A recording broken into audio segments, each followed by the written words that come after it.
Hello, beautiful people. Welcome to my channel, Tarot by Bronx. This is Tarot Talk. These are Tarot Tings, and I'm your host, Boogie Down Bronx, and I'm here to take care of, I was like, wait, what sign am I doing? I heard all types of signs in my head. So you could be dealing with a Aries or an Aquarius, but Pisces, if you are new to the channel, welcome. This reading can resonate for you if you have Pisces as a sun, moon, rising, Venus, North Node, or South Node sign. Quick shout out to my Patreon.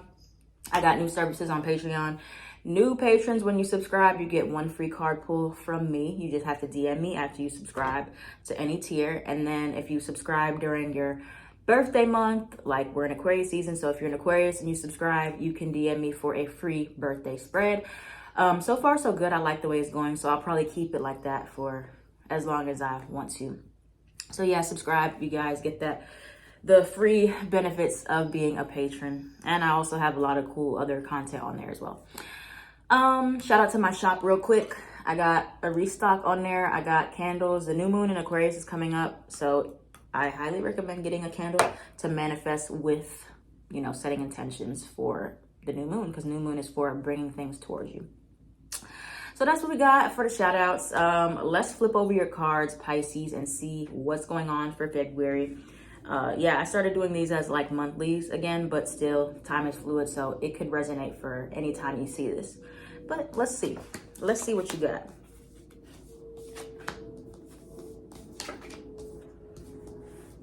I don't know what that means, but we're gonna focus on this.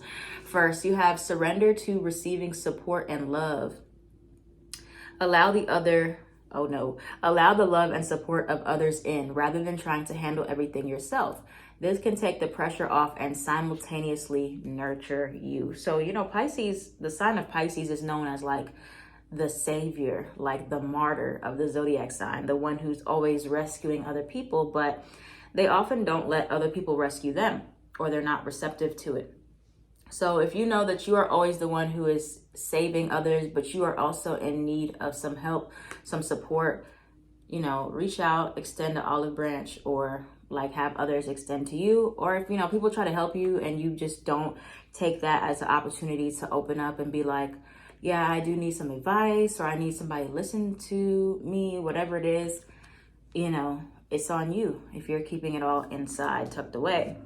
Now you have daddy issues right here. You have big D energy. And then you have not the one.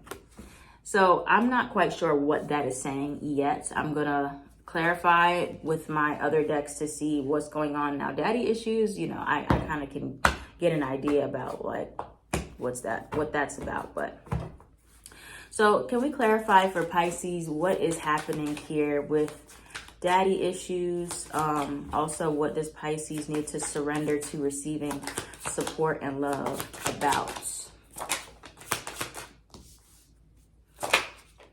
Okay, friendships, guilt. What else do we have here? Inner child trauma. You guys get the inner child stuff a lot that comes up in your readings. That's influencing your relationships. Anything else? Affair, third party. You have like look at all these red cards. Like in my everything deck, red is love or relationship oriented. So love and relationships seem to be very, very heavily on the forefront for you guys as to what you need to be working through. Anything else for Pisces at this time with what's happening? Okay, so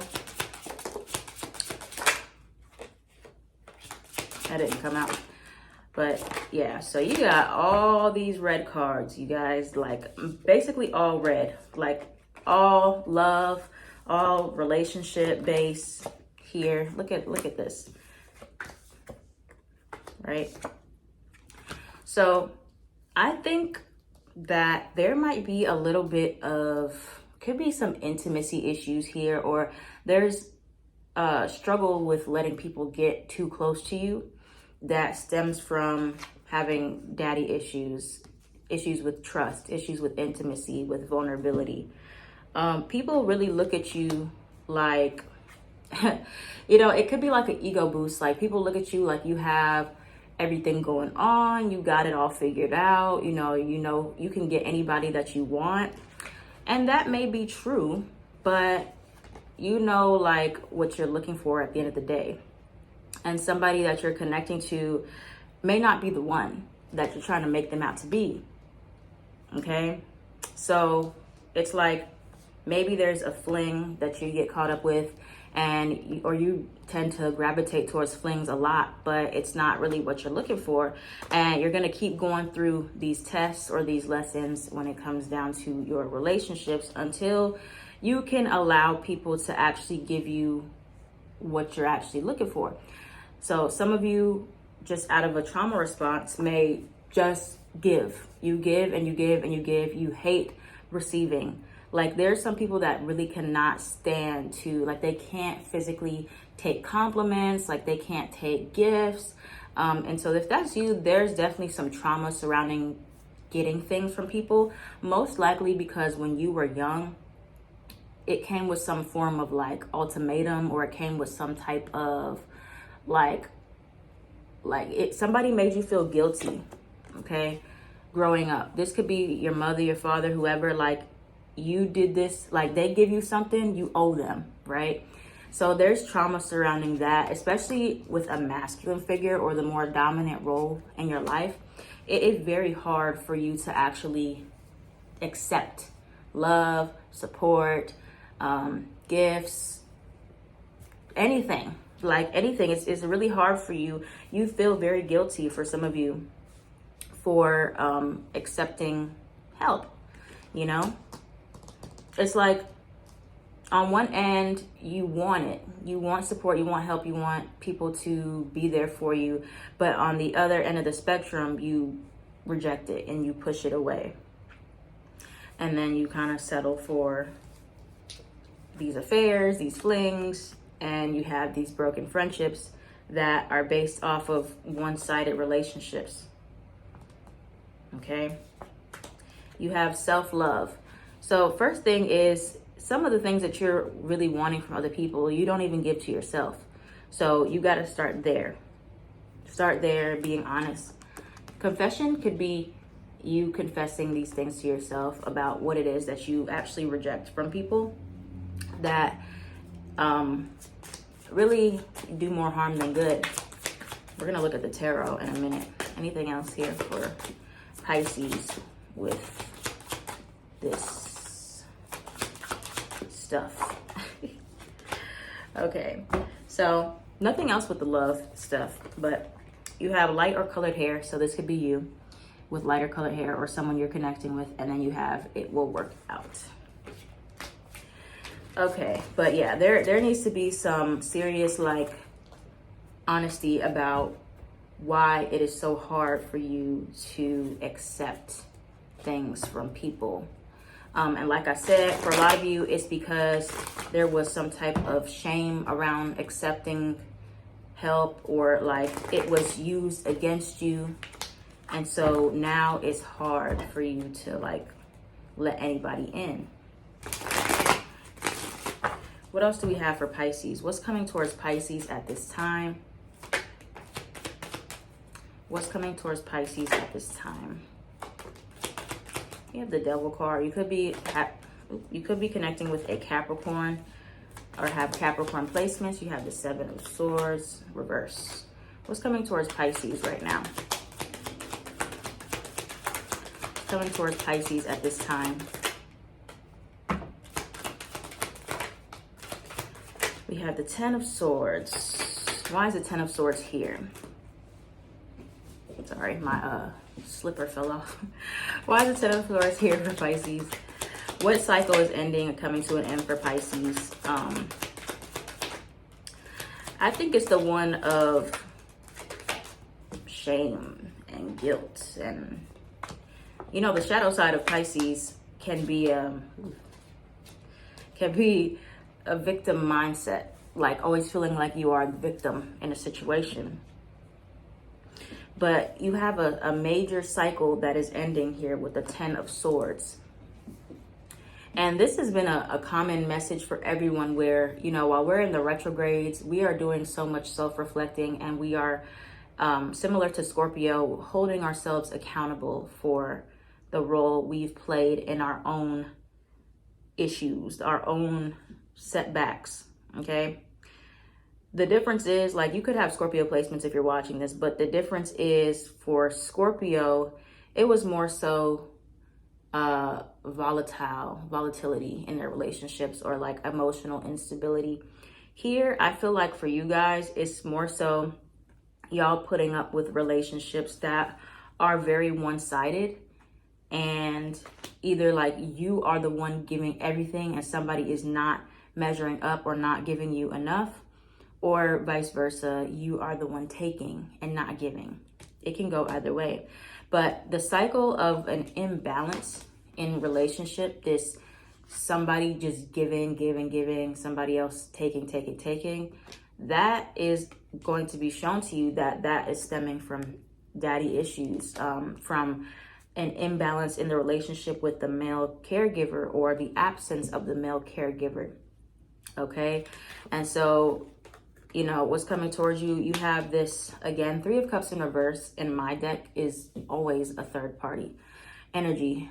It can be falling out with friendships and relationships, and you're really realizing the role that you've played in the relationships falling apart. And so, you know, this is something that is going to be a little harsh. Like, the way that this unfolds is going to be harsh. It could happen like due to an argument or a foundation that completely falls apart in the relationship. Could be with a Sagittarius, a Capricorn, here another Pisces. You have the Hangman in reverse. So, you know, you're seeing your side of the spectrum, and you're seeing where you needed to be more strict or more disciplined with the giving and receiving portion of everything. Anything else for this 3 of Cups in reverse?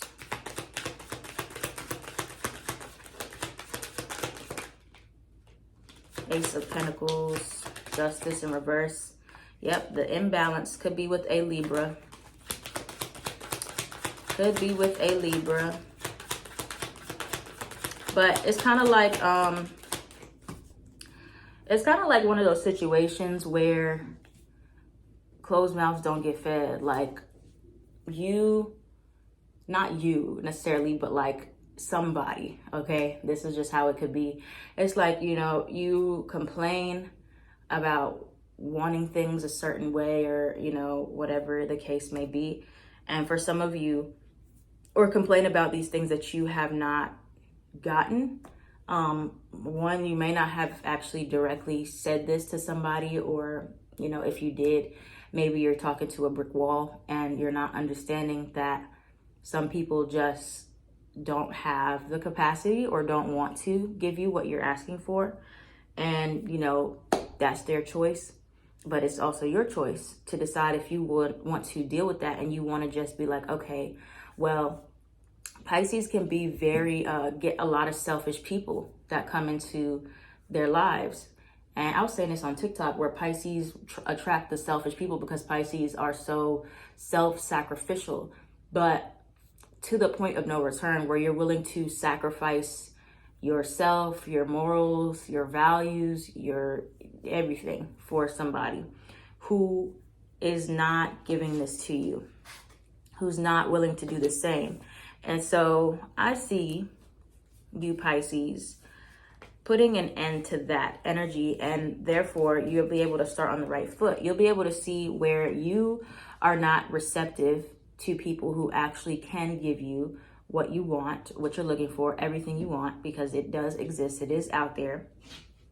You'll see that side, and then you'll put an end to the cycle of selfishness. People who just take and take from you because you needed some stronger boundaries. You needed to be able to say no. Okay?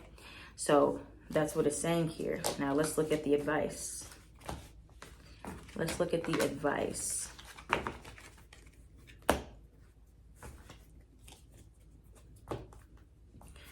All right. Here we go. What is the advice for Pisces at this time? What is the advice for Pisces at this time? What's the advice for Pisces? Ooh, the Tower. First card out. Why is the Tower card here for Pisces as the advice? Seven of Cups. Breaking away from those illusions. Anything else for Pisces? Like, some of you Pisces, you go into these relationships thinking that you can save people. You know, this savior complex, similar to Virgo, has that too. You can't save these people, okay? They got to save themselves. But if you go into those relationships every time thinking, if I give my all, if I give the clothes off my back, if I give every type of love that somebody could ever ask for and wish for, then they will never leave. They'll love me forever. And this is a part of that illusion, the Seven of Cups. This is a part of the illusion that needs to be broken, that if you love somebody to your greatest capacity, that they are going to love you back, that they'll see you, that they'll value you, that they'll appreciate you. This is not true. And this is also because we all give and receive love differently, okay? So what you, in your mind, you feel like, well, I would want this kind of love. I would want somebody to do this for me. I would appreciate this. People don't think like you. Everybody thinks differently. That's why we have different love languages. What you find important and you prioritize, other people may not. So you have to be very vocal about that. And you have to really go into relationships thinking like, okay, I need to be realistic about what I'm able to give. And like, am I just willing to sacrifice everything right off the bat? And somebody has not even shown me that they want me to do that. You sometimes Pisces, like, y'all put yourselves in a situation because you're willing to sacrifice from day one. And I think some people need to earn that. Like, you know, love doesn't need to be earned, but other things like trust, stuff like that, for sure. Okay, anything else? What else is the advice for Pisces? Like, everybody is not worth sacrificing for. And like, this does not mean you don't compromise in your relationship. That's not what it means at all. You just have to get out of this energy of pushing away the people who want to give you love and support and really idolizing the people who don't. Okay, the daddy issues are right there. It stems from this codependency, this addiction of feeling validated, feeling loved, feeling appreciated, feeling wanted. But that is not real. That is not real. You like just giving everything to somebody who doesn't acknowledge it, doesn't appreciate it, you know, is not built off a stable relationship, a stable foundation. Equal give and take is what we're striving for. And so you have Scorpio energy here again. We are shedding that old layer of skin and actually working towards being very stable and honest and disciplined and having self-control, you know, because you may get very caught up in your, and this is why, you know, Pisces can get resentful of people because they're so willing to give everything, you know, give the clothes off their back right away, and somebody else didn't want that. But if you look at people face value, if you observe people's behavior, if you watch them, if you listen to them, if they're telling you what they don't want, what they do want, it's not a challenge for you to prove that you're lovable or that you can earn their love or their respect or whatever it is. That is your sign to look at the picture that is being shown to you, break the illusion, not what you feel, not what you want it to be. And that will save you the resentment down the road for saying like, oh, well, I gave this person everything and they just didn't accept it. They threw it back in my face. But it's like, why did you give them everything? Like, you know, sometimes it's like some people are just, they've been showing you that they don't want it or they can't handle it or they can't give you anything in return, and you still gave it. So you have to like find that balance between giving everything to people that are showing you that they're not going to be accepting of it, versus actually giving a little bit at a time and like seeing how people do with that. That's where we need to be. Okay, we start slowly. It doesn't mean you just need to completely not give to people anymore at all. That's not what it means. It's just we're restructuring the way that we look at giving and sacrificing and receiving. Is not like a all or nothing thing. Okay, we're walking away from those bad habits because those are not realistically what's going to sustain us long term in our relationships. Okay, so that's what we got for you, Pisces. Thank you so much for watching. If this reading resonated for you, let me know down in the comments down below. I am at Tarot by Bronx.